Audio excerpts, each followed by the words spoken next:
It's your teacher Ayah, straight out of Gen 3 repping from DISS. Online studies the name of the game, and if you subscribe to our lesson, I promise to keep you entertained.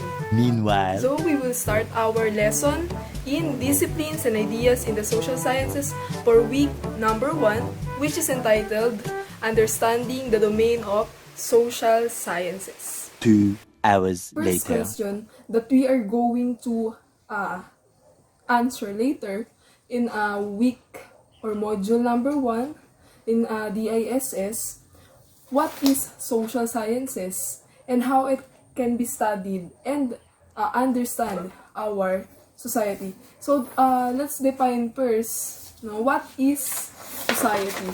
So society, as we all know, it is a group of people.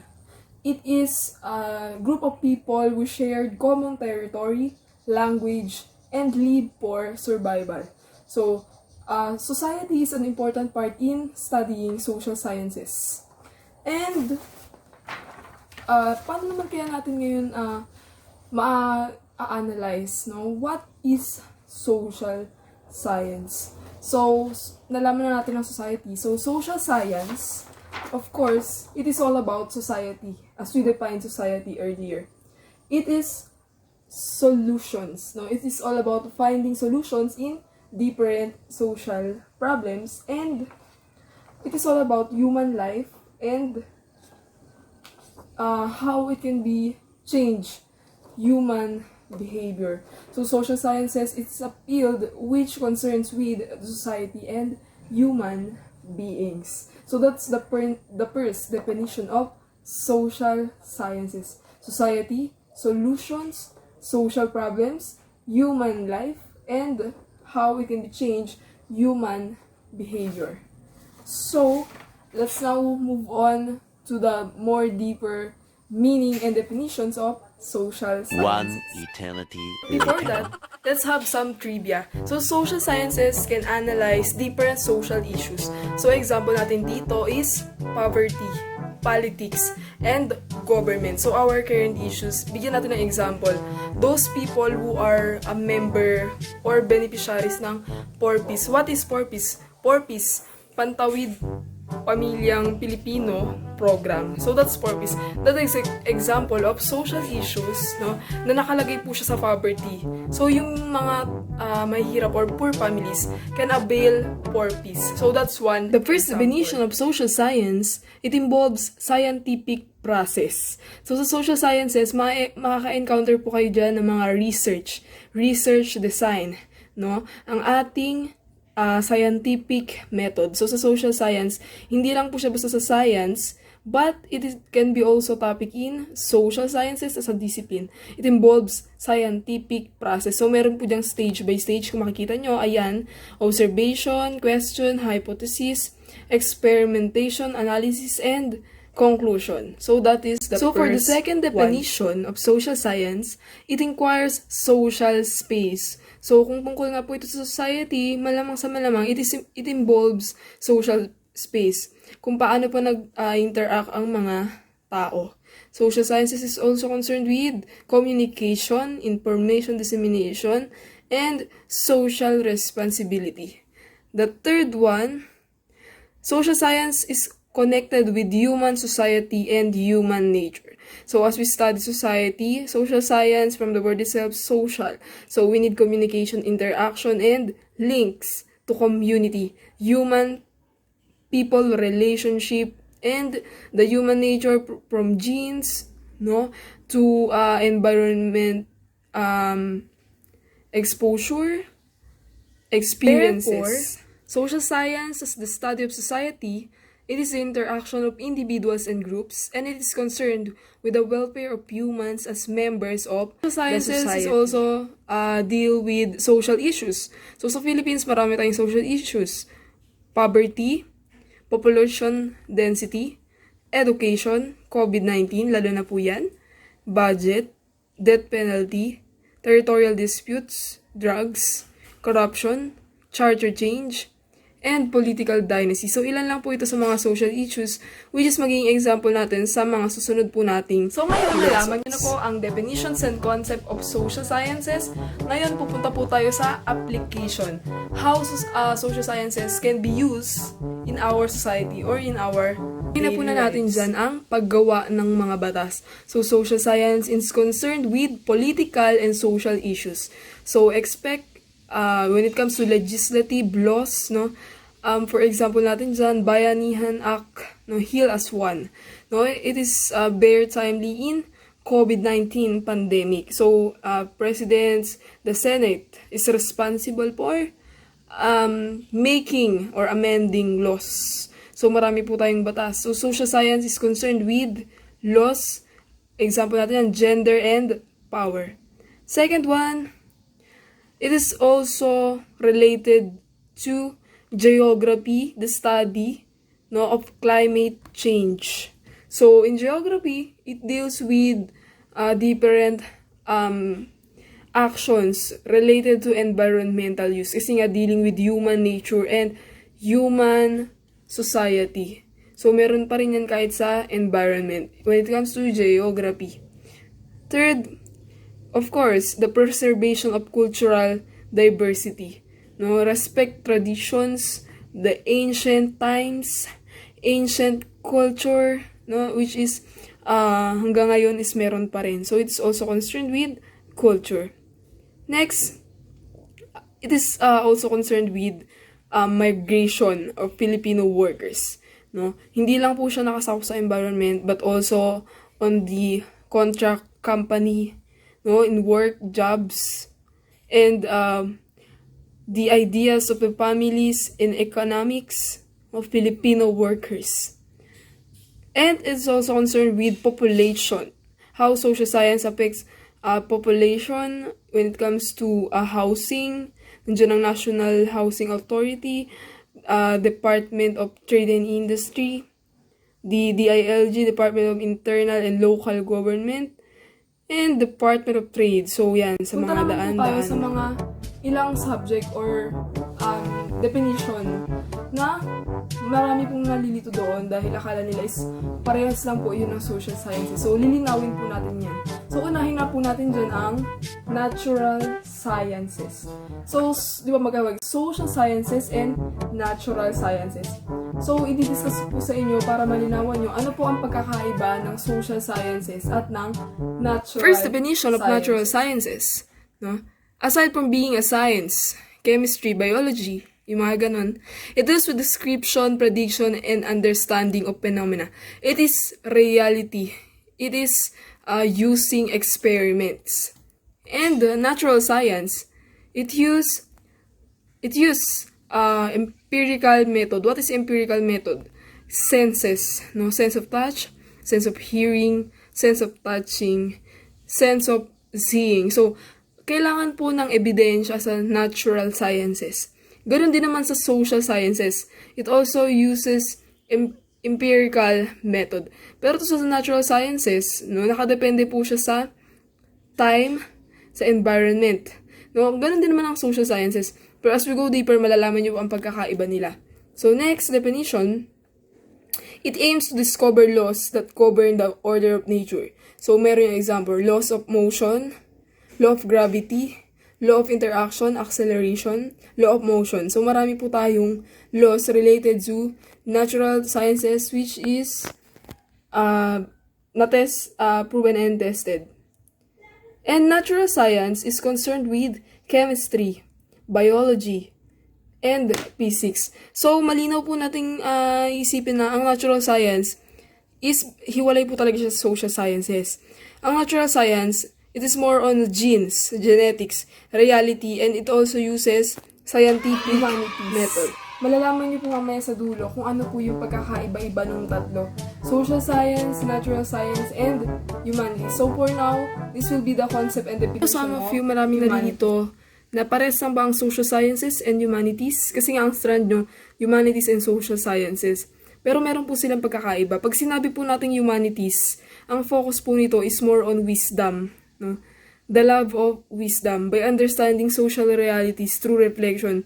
It is more on reflection, reasoning, and the power of wisdom. So humanities, it involves philosophy, literature, creative writing, religion, music, theater, and art. So hiwalay po siya sa social science. Humanities, from the word itself, human. Paano naman po ang social science? It also deals with humans. Ang humanities, more on the focus siya sa humans as itself, individual. Ang social science, in a whole, in the society. Hindi lang po siya isa, kundi marami. But humanities, it is more on aesthetics, no, reflection, reflective interconnection between the subject and object. So, nandiyan ang painting, nandiyan ang aesthetics, nandiyan ang arts, nandiyan ang fine arts, nandiyan ang drawing. So, yun po yung sakop ng tayo ngayon, humanities. What are the differences between social sciences and natural sciences? Para po mas clear. So, social sciences, it is called soap science. And natural sciences, it's a real or hard sciences. Kasi nga sa social sciences, more on ideas, ideologies, concepts. Sa natural sciences, it is the reality, senses. Yung mga nakikita mo sa kapaligiran. Next, it is more on human relationship. Natural sciences, controlled experiment. So, nakadepende po siya sa mga experiments, which is being tested and proven. Social sciences, it is experiential data. While natural sciences, experimental data. From the word itself, social sciences, experiential. So, it is based on experiences, while natural sciences, it depends on experiments, no? Sa tinatawag natin na scientific method.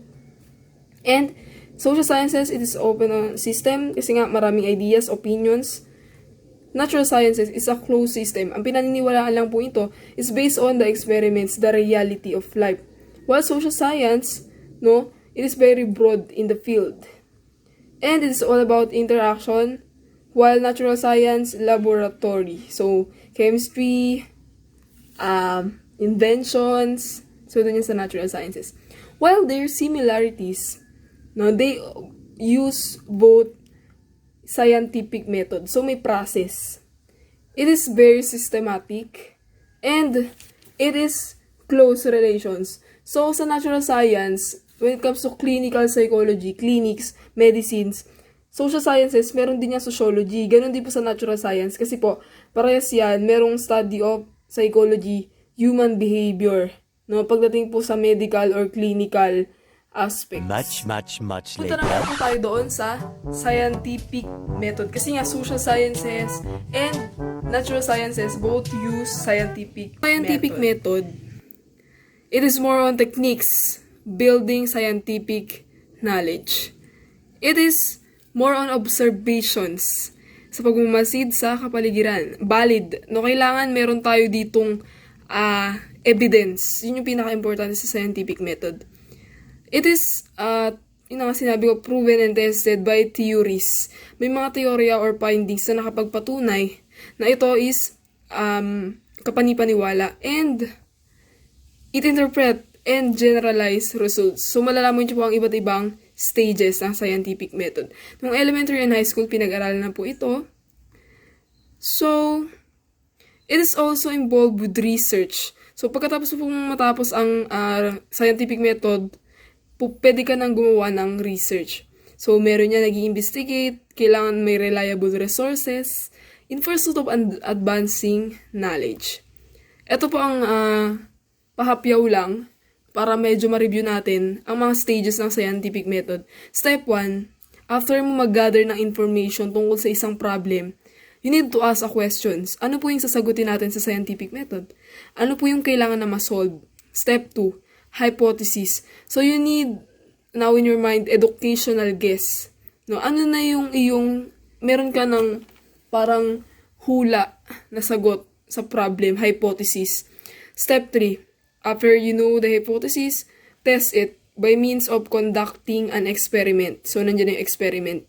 Step 4, after the experiment, a-analyze the results. And step 5, you can now have your conclusion. Ito, isa pa siyang example ng pagkakasunod-sunod po ng scientific method. Iba naman po observation, questions, hypothesis, prediction, testing, theories. Pwede po siya magkapalit-palit or uulit ka ulit sa umpisa kapag po mali ang iyong conclusion or hindi siya tama dun sa process. So, ito po yung example natin, no, sa plants. So, hindi natin ito medyo i-discuss kasi po ito ay sako po ng natural sciences. Though sa social sciences, meron din siyang ganito, pero nakapokus po siya sa research design. So, ito yung mga example pa ng scientific method. And ito po ang ating highlight ngayon. Malalaman natin, under social sciences, what are the different types of research design? So, kailangan po natin itong malaman. Types of research design, meron po tayong 3. Unahin po natin ang quantitative method and qualitative method. So, ang pangatlo po, kapag pinag-combine mo ang quantitative at ang qualitative, it will be mixed method. So, meron tayong quantitative, qualitative, and natin qualitative, it is more on the quality. Research, narrative, it is more on definition, description, and interviews. No, nakapokus po siya sa text, knowledge, narrative, story, interviews, and different trainings. So, that's qualitative. While quantitative, from the word itself, quantitative, quantity, it is more on numbers, statistics. It is more on the portions or percentage. And now, after you know the quantitative and qualitative, syempre pag pinag-mix nyo po yan, mix method, pwedeng pag pinaghalo po siya, quantitative and qualitative, ang isang research, meron niyang interviews, meron din po yung interpretation of data by means of statistics. So, ganun po yun.